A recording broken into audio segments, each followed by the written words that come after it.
എടാ നിന്റെ കല്യാണത്തിന് വന്നപ്പോ ഞാൻ 500 രൂപ നിനക്ക് തന്നെ അല്ലേ? അതെ, ഞാൻ ഒറ്റ പ്രാവശ്യം ചോറ് വാങ്ങിച്ചുകൊണ്ട് ഞാൻ ഇറങ്ങി പോരുകയും ചെയ്തു. കറിയൊന്നും എനിക്ക് ഇഷ്ടപ്പെട്ടില്ല, ശരിയാ, പോട്ടെ. അതെ, നീ എനിക്ക് 150 രൂപ വെച്ചാൽ അതെന്നാ മോശടാ. അത് 150 രൂപ കവർണ ഇതിന്റെ നിന്റെ ഓർമ്മ ഞാൻ സമ്മതിച്ചോട്ടാ.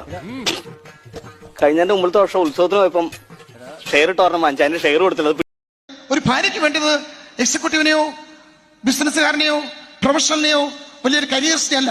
ഭാര്യയ്ക്ക് വേണ്ടത് സ്നേഹം നൽകുന്ന, സമയം നൽകുന്ന, തന്നോട് കൂടി ഇരിക്കുന്ന, തന്നോട് സംസാരിക്കുന്ന, തന്നോട് കമ്മ്യൂണിക്കേറ്റ് ചെയ്യുന്ന, തന്നോട് ഇടപെടുന്ന, തന്നോട് സ്പർശിക്കുന്ന, തന്നോട് എല്ലാം അടുത്ത് നിന്ന് എല്ലാം പരസ്പരം ചേർത്ത് പിടിക്കുന്ന ഒരു ഭർത്താവിനെയാണ് ഒരു ഭാര്യയ്ക്ക് ആവശ്യമായിരിക്കുന്നത്. അത് വാക്കുകളാലും സ്പർശനത്താലും സാമീപ്യത്താലും സ്നേഹം എന്ത് ചെയ്യണം? കവിഞ്ഞൊഴുകണം. അവിടെയാണ് നിങ്ങൾ വിജയിക്കുന്നത്.